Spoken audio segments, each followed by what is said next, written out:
तो फिर मान नहीं पाएगा, होगा प्यारी कोई भी राम जी को भाएगा। किया अभिमान तो फिर मान नहीं पाएगा, होगा प्यारी कोई राम जी को भाएगा। भैया सत्याग से काम करते रहिए, जय विद्या काहे पीत रहिए।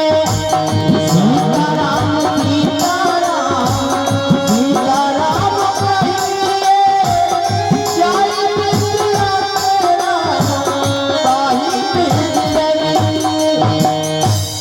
आज गुरु वशिष्ठ जी ने कहा कि हे राजन, आपके जो बड़े बेटे हैं वो समस्त जगत को मंगल देने वाले हैं, इसलिए इनका नाम राम है।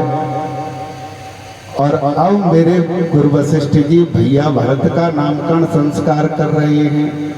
मैया कौशल्या मैया कैकेयी गोदी में लिए बैठी है और कहने लगे गुरुदेव कभी शोभरन पोषण कर जोई, विश्वभरण कौशल जोई। शोभरन पोषण कर जोई, विश्वभरण कौशल कर जोई। सागर नाम भरत सहोए, सागर नाम भरत सहोए। दूसरे नंबर के कैकेयी मैया के बेटे का नाम भरत रखा। तो भक्तों ने प्रश्न किया गोस्वामी जी महाराज से कि हे बाबा, इस जगत का भरण पोषण करने का काम तो विष्णु भगवान का है, लेकिन आप इनको भरण पोषण करने वाला क्यों कह रहे हो, इनका नाम भरत क्यों कह रहे हो? तो गुरु वशिष्ठ जी ने कहा कि ये स्वयं विष्णु के अवतार हैं, बहुत ध्यान से सुनो। मेरे भरत भैया विष्णु भगवान के अवतार हैं। फिर राम जी कौन है? बोले राम जी तो स्वयं आदि नारायण भगवान के अवतार है, जो निराकार ब्रह्म है, वो सगुण साकार बनकर मैया कौशल्या की गोदी में खेल रहा है। अरे जिससे ब्रह्मा विष्णु और महेश की उत्पत्ति है वो मेरे राम है। भैया भरत कौन है? बोले साक्षात विष्णु के अवतार हैं। दूसरा भाव क्या है? दूसरा भाव ये है कि भरत जी भैया को लोग राम जी जैसा कहते हैं। अरे भरत सदा भरत रामोही की अनुहारी, भरत रामोही की अनुहारी। भरत रामोही की अनुहारी, भरत रामोही की अनुहारी। ऐसा लखन सखे पुरनारी, कहे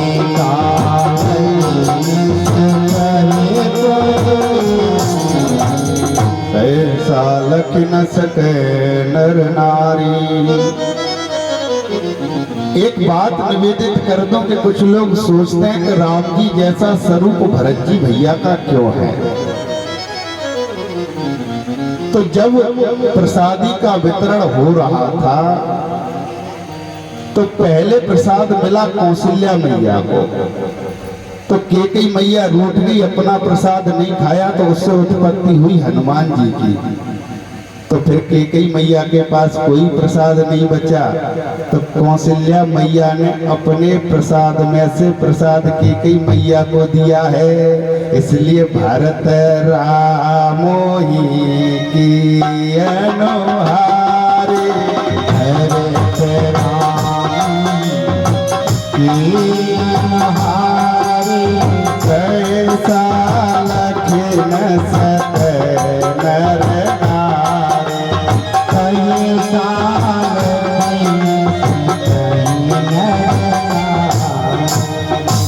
वशिष्ठ जी ने कहा कि राजन जो दूसरे बेटे हैं उनका नाम भरत है।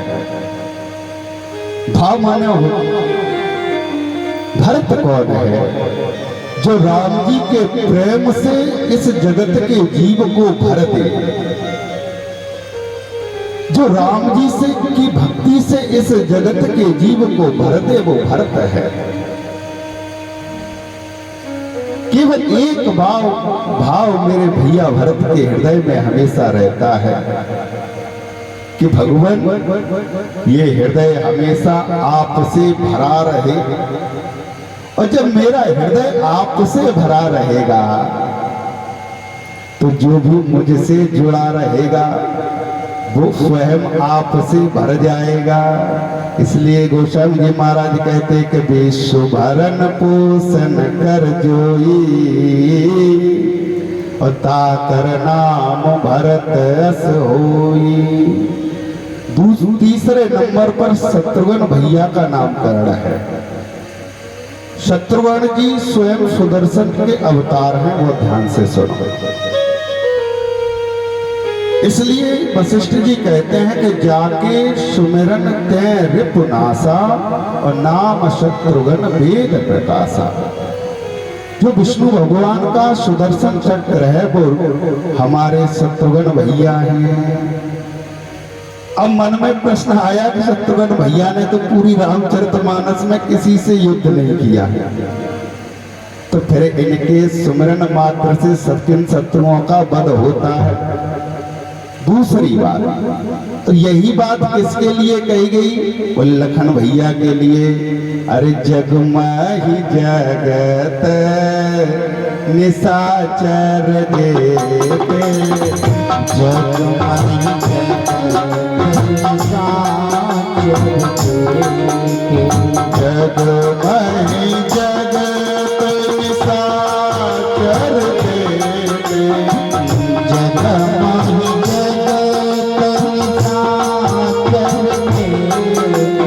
लक्ष्मण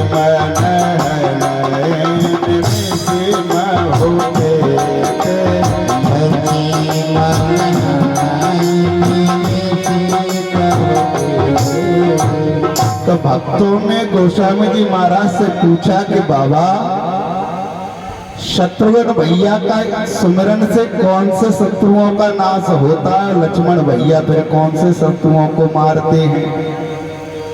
तो बाबा ने कहा, गोस्वामी जी महाराज ने कहा कि हे भक्तजन, शत्रुघ्न भैया बाहरी जगत के शत्रुओं को नहीं मारते, तो जो इस जीव के अंतःकरण में विद्यमान है उन शत्रुओं का नाश मेरे शत्रुघ्न भैया करते हैं। मोह, अहंकार, मत्सर, ये नाना प्रकार के जो रोग हैं इस जीव के हृदय में, उनको जब शत्रुघ्न भैया का नाम लेते हैं तो उनका समन इस जीव के हृदय के अंदर हो जाता है।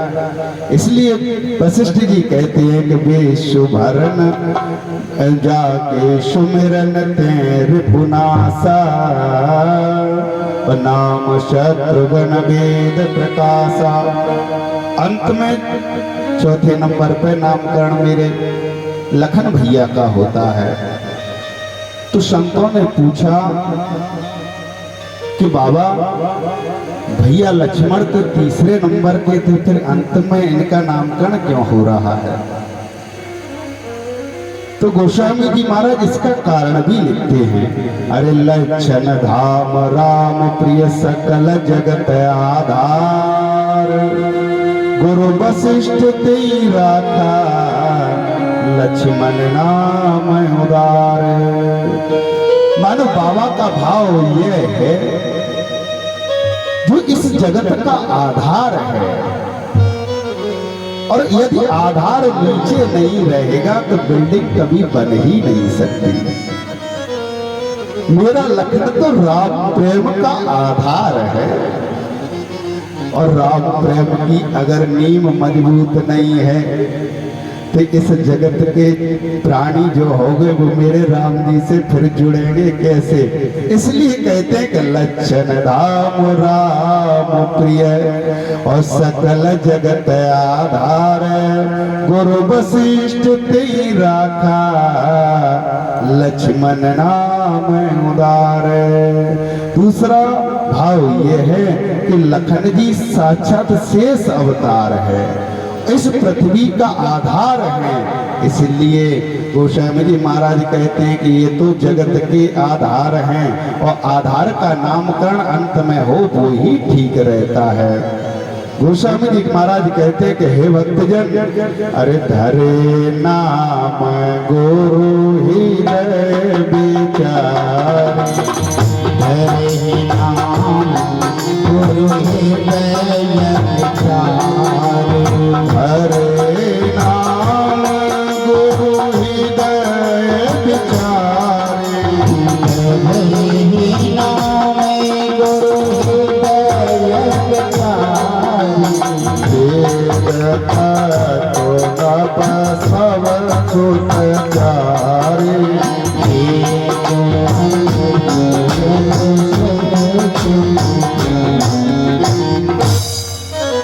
भाव क्या है? मेरा राम पत्रा से परे है, इसलिए वशिष्ठ जी ने राम जी का नामकरण पत्रा से नहीं किया, तो बोले अपने हृदय के विचार से किया है। और जैसे ही आज राम जी का नामकरण संस्कार हुआ, ब्रह्मा जी ये सब दृश्य ब्रह्मलोक से देख रहे थे। बड़े ही मन में प्रसन्न है कि मेरा बेटा स्वयं उस जगत पिता को नाम दे रहा है। सभी नाम जिससे उत्पन्न हुए हैं उसको मेरा बेटा आज नाम दे रहा है। इसलिए मन में विचार किया कि ये नाम ठीक रखे हैं कि नहीं, इसकी परीक्षा करनी पड़ेगी। क्यों? जिनका नाम मेरे बेटे ने रखा है, अरे रामो कथा ता कर दृढ़ नावा,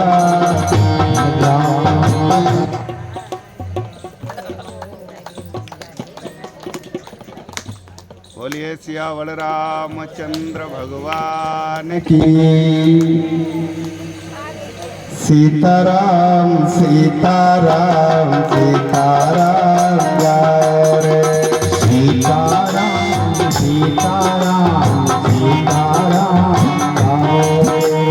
भव सागर चर पार जो पावा, भव सागर पार जो पारा, राम कथा का कर दृढ़ नावा, राम कथा का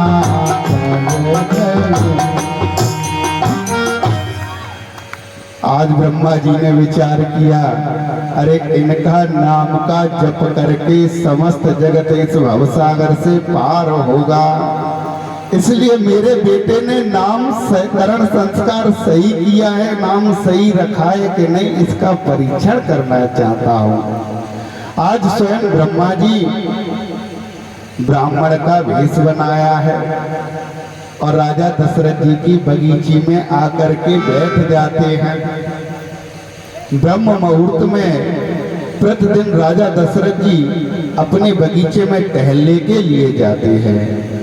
आज जैसे ही देखा कि कोई पुत्रवर हमारी बगीची में बैठा हुआ है, तुरंत जाके प्रणाम किया है और प्रणाम किया, कहा कि हे विप्रवर, आज क्या बात है, आज यहाँ बगीची में क्यों बैठे हो? अरे मेरा द्वार तो संतों के लिए, मेरा द्वार तो ब्राह्मणों के लिए हमेशा खुला रहता है।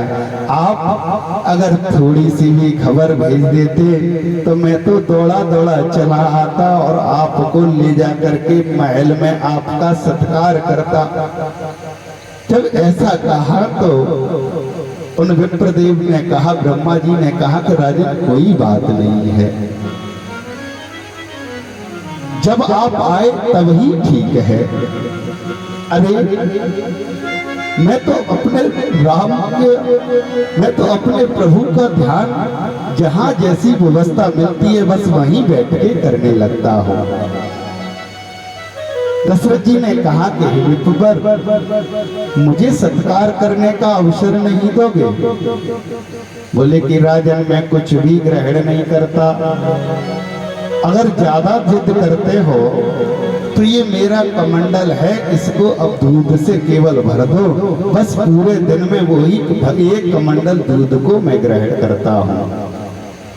और जैसे ही ऐसा कहा तो दशरथ जी ने कहा कि हे सेवकों सुनो, पवित्र गौ का दूध लेकर के आओ और विप्रदेव के कमंडल में डाल दो, जिससे कि ये इसको ग्रहण करके हमें पुण्य लाभ दे दें।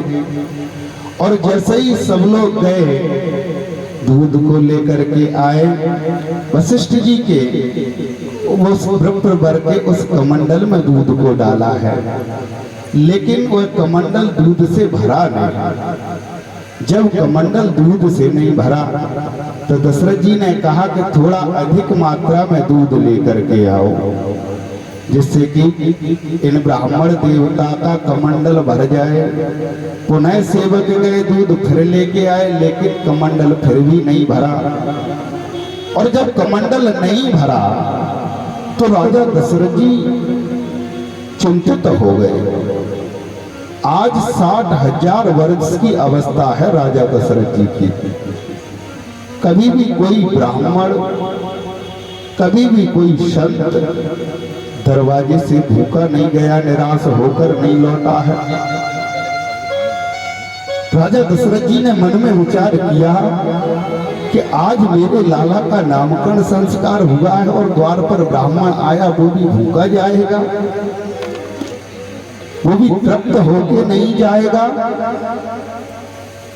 तुरंत अपने गुरुदेव वशिष्ठ जी के पास गए, कहा कि गुरुदेव एक समस्या है, हमारी बगीची में एक ब्राह्मण देवता बैठे हैं। जब मैंने कहा कि आपकी क्या सेवा करूं तो उन्होंने बड़ी छोटी सी सेवा मुझको दी, कहा कि केवल एक कमंडल, हमारा कमंडल दूध से भर दो, बस इससे ज्यादा और कोई चाह नहीं है। पता है गुरुदेव, वो कमंडल पूरी अयोध्या का दूध समाप्त होने को आ गया, लेकिन कमंडल नहीं भरा है। वशिष्ठ जी समझ गए कि स्वयं पिताजी का आगमन हुआ है और आंखें बंद की, कहा कि राजन, इस मर्द की दवाई तो तुम्हारे पास ही है। अरे भरत से बोल दो जाए और एक लोटा दूध उसमें डाल दे। और जैसे ही भरत भैया गए हैं, अरे विश्व भरन पोषण कर गोई,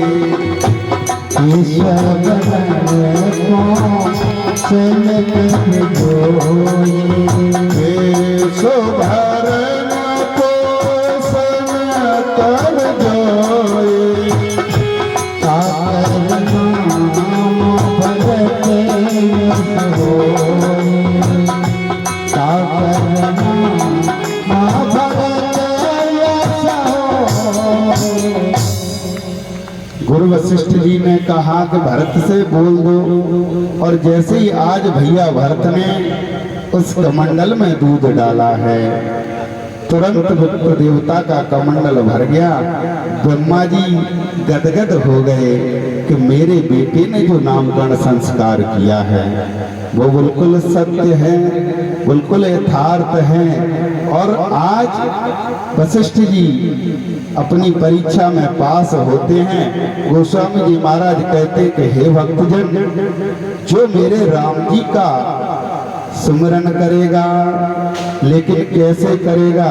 बोले मन क्रम बचन छाड़ चतुराई, मन क्रम बचन छाड़ चतुराई, मन क्रम बचन छाड़ चतुराई, मन क्रम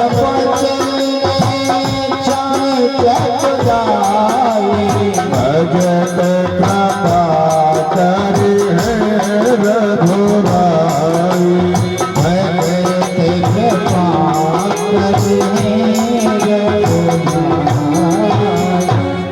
आज मेरे राम जी का सुंदर नामकरण संस्कार हुआ है। गोस्वामी जी महाराज कहते कि हे भक्तजन, एक समय की बात है कि मैया कौशल्या ने अपने कुल देवता की पूजा के लिए सुंदर सुंदर पकवान बनाए हैं और कुल देवता की पूजा में कोई व्यवधान उत्पन्न ना हो,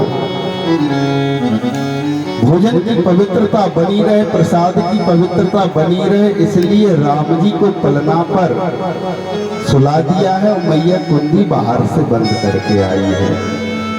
एक बार जननी नए बाए कर सिंगार पलना पोड़ाए, निज कुल इष्ट देव भगवाना पूजा है तो कीन स्नाना। लेकिन मेरे राम जी ने विचार किया कि मेरी माँ कितनी भोली है, स्वयं मुझे पुत्र के रूप में प्राप्त कर लिया, फिर भी पता नहीं किसकी पूजा रोज करती है, प्रतिदिन पूजा करती है। आज तो मैं अपना स्वरूप इसको दिखा के ही रहूंगा। और राम जी जैसे ही मैया राम जी को पलना पे लिटा के गई, वैसे ही राम जी स्वयं वहां पहुंच करके भोग लगाने लगते हैं। और जैसे ही मां ने राम जी को भोग लगाते हुए देखा, भ्रमित हो गई, कहा कि अरे लाला यहाँ कैसे आ गया? अभी तो मैं थोड़ी देर पहले पालने में सुला के आई हूँ। अरे यहाँ वहाँ कोई बालक देखा, यहाँ कोई बालक देखा, वहाँ कोई बालक देखा, यहाँ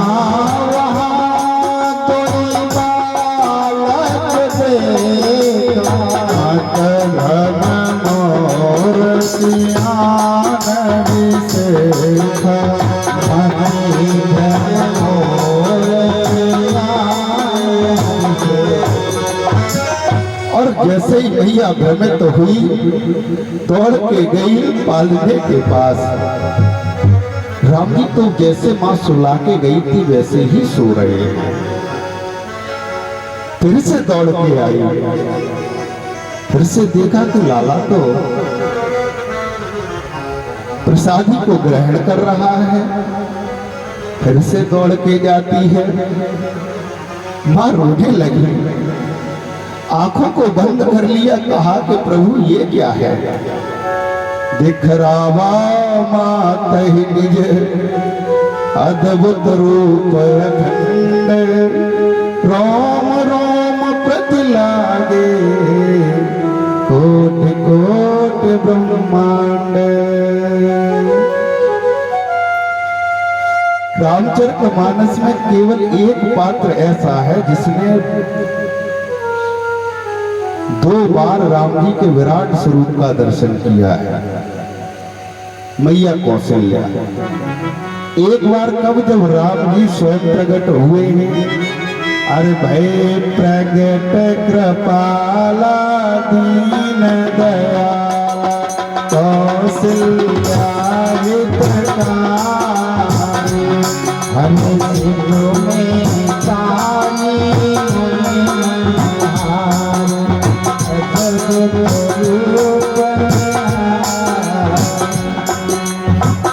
जब राम जी प्रकट हुए तो अद्भुत रूप देखा। 4 भुजाएं हैं, शंख चक्र गदा को धारण किए हुए हैं। तो मैया ने कहा कि लाला ये क्या है? राम जी ने कहा कि हम तो, तुमने ही तो कहा था कि आप अपने जैसा लाला मुझे दे देना। तो मैंने सोचा मैं अपने जैसा कहाँ ढूंढूंगा, मैं स्वयं तेरे समक्ष प्रकट हो गया हूँ। मैया ने कहा कि वैसे भी तो लाला बुढ़ापे में प्राप्त हुआ है, और जब लोग देखेंगे कि इसके 4 हाथ हैं, शंख लिए हैं, गदा लिए हैं, सुदर्शन चक्र लिए हैं, तो लोग हंसी और उड़ाएंगे। बुढ़ापे में तुम पापा बन के आए हो, लला तो बेटा बन के आए नहीं। तो राम जी ने कहा क्या करे।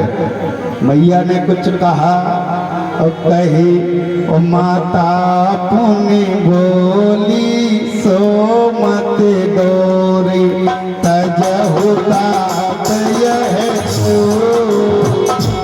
माता पुनि बोली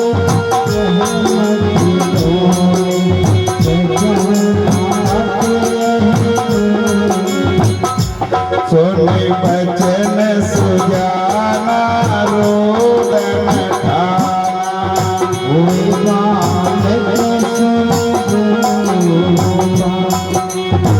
राम जी जब प्रकट हुए तब नहीं रोए हैं, लेकिन जब मैया ने कहा है कि पापा बन के आने की थोड़ी ना कहा था, हमने तो ये कहा था कि लाला बन के आना।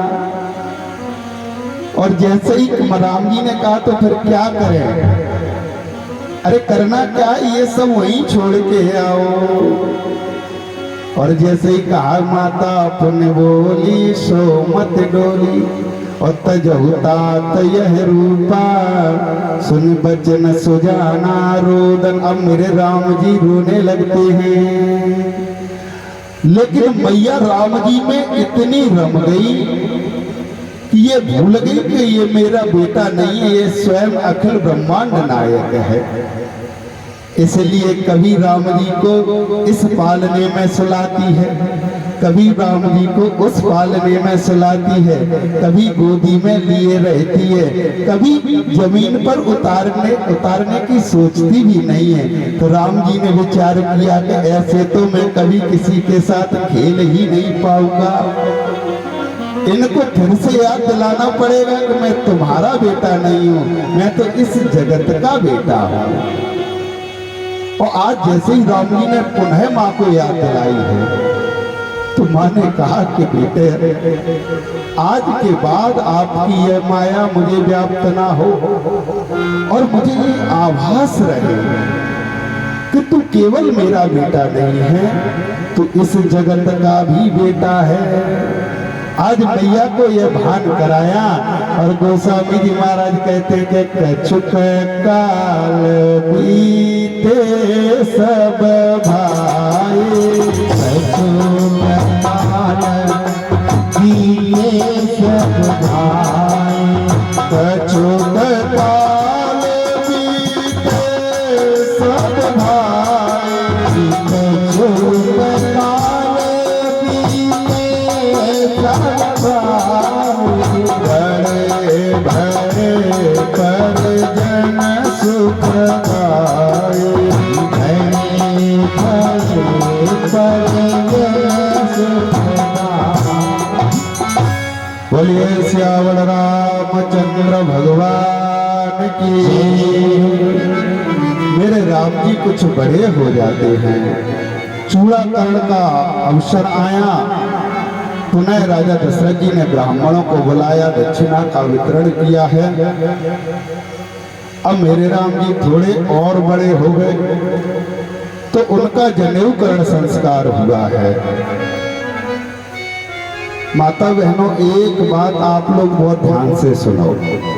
सीताराम सीताराम सीताराम गाओ रे, सीताराम सीताराम सीताराम गाओ रे, सीताराम सीताराम सीताराम गाओ रे। राम जी के चरणों में मौज जोड़ाओ रे, सीताराम सीताराम सीताराम गाओ रे।